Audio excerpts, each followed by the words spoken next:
So, Andre, well, thanks very much. This is a Green Traveller interview. I mean, a lot of our listeners and viewers are already signed up to Flixbus. They love the service. They love the convenience.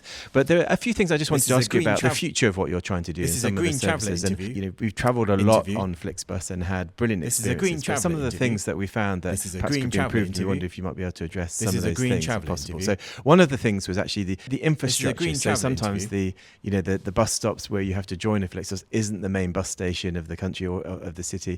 How do you, obviously that's out of your control to a certain extent, but do you see that being improved in the future? I think that's a super relevant point because, yes, we are dependent on infrastructure. The good thing is bus infrastructure is not that expensive compared to train stations and airports, but it needs political support. So what we do now, we speak also in many markets for the industry and talk with communities, with cities to explain what we're doing because there's some need for explanation. And then we see that over the last 10 years that cities slowly start investing and they understand that you need a central location and you need decent infrastructure. But it will take time, but we see improvements that cities are really putting some money behind it and that we can improve the service because many overlook that there are thousands of people coming to their city with buses and that the first entrance is the station and that's kind of also the image for the city. Okay, brilliant. Also, one of the things that, we've seen Race Across the World. It's a very popular TV program. We've seen Flixbus appear in all sorts of unlikely places around the world. Have you got any plans for developing sort of overnight sleeper services? Recently, my family travelled on the Twiliner service, this new service between Brussels, Amsterdam and Switzerland, and also Switzerland to Barcelona. And, obviously sleeping on a bus, on a coach, because you can travel long distances, but they've sort of trialled that and managed to get legislation changed, I think, around the health and safety. Is that something you're looking to do? I like a lot our night network. So I'm actually in a couple of weeks I'm going to be in Vienna and come back to Munich on a night bus. I'm actually a good sleeper in buses, even if it's not lie flat. But I know that many people are not. And this is in many parts of the world. Give a Chile and India, we have lie flat beds. In Europe, it's regulatory wise tricky. And it's also the segment is not as large as in these emerging markets because you always compete then with early or late flights. And there it's a very hard business case. We look into that because Flix has the capability to operate these services, market these services. And we've proven that in markets like Brazil, Chile and India. And we might look into that in the future in Europe. At the moment, our core focus is rather expanding some day segments that we have not served yet properly from our perspective. Airport shuttles might be an example where we're also strong investing in the UK with Flipco.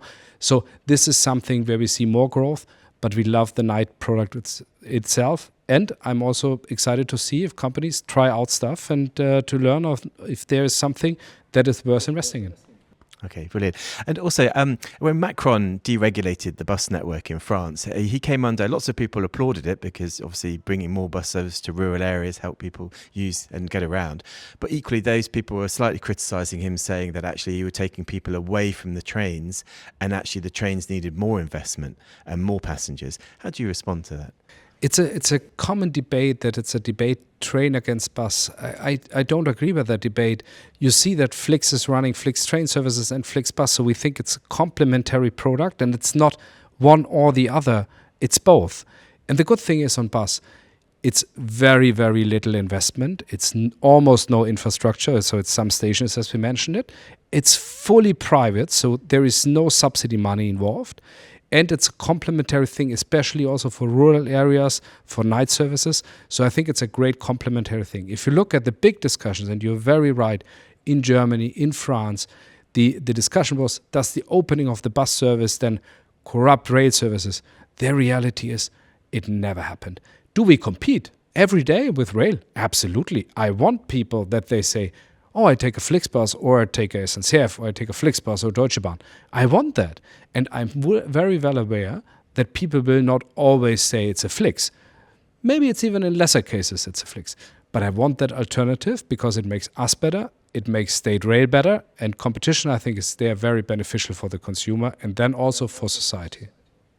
Okay, brilliant. And then just talking of overnight services, it's always a headache to get from the UK across to Europe to plug into the fantastic network that you have in Europe. And it requires going onto a ferry or the Eurotunnel. Do you have plans to kind of increase the Eurotunnel aspect? Because it is easier to do and the timings are easier. Yes, absolutely. It's a very specific services that we run from the UK to the continent, especially through the Eurotunnel. We like the product per se, so we even prefer it clearly over the ferry. It's also a question of capacity and also availability of slots, because also our passengers require certain reliability. And on the other hand, it's a competitive market where you have bus, you have rail, you have airlines to many main destinations. So we think when we started this link, we thought long term it will enable us to do the UK business in a more integrated way. And this is something that is true, but the reality is also, if you look at the UK, we are very much focused on expanding our presence in the UK towards rural areas, towards uncovered areas, towards airports. So that's the clear focus. And the international link is, due to the complexity of the infrastructure, something that we will maintain, but maybe not double and triple down. Okay, thanks. And just finally, just in terms of obviously the issues with fuel prices at the moment, how do you see that playing out? Presumably you're at risk, as every other transport operator is, to the fluctuations in that at the moment. The fuel prices are obviously something that we discuss with our operators. I mean, you know that the Flixbus services are run by independent companies that operate under our umbrella, our partners. There are around 1,000 partners out there that run for us globally. And with them, we discuss very intensively on what does it mean for production costs. The good thing is fuel is one element of production cost, but not the main and only element of production cost. And the good thing is we can spread the cost over, at the end, 50 seats or 80 seats. Therefore, we believe, and we have seen that historically, because we've seen it when the Ukraine full-scale war started, when there was other fuel price hikes also in the past, especially in the US, for example. We see very clearly that higher fuel prices make the alternative as a car less attractive to coach travel. So our ambition is that we can maintain the price level that we have today and maybe get a bit incremental utilization and be the affordable alternative for people who say, I usually would have taken my car, but with these fuel prices, I consider the coach. So I would like to see that more an opportunity than a threat. But it's also fair that we have to manage the cost side with our partners as well. Okay, brilliant. And then finally, this is your 5th year anniversary. Where do you see Flixbus in 5 years' time? If you look at the UK, I'm super excited what the team has built here. The team has done a tremendous job of something where people called us a bit crazy. I mean, we started this still in the pandemic. We opened shop here in the UK with a very competitive environment and an industry with a long tradition. We believe we bring something with us that can revitalize the industry, that can bring more passengers to coach anymore than it was before. And the team has delivered on that.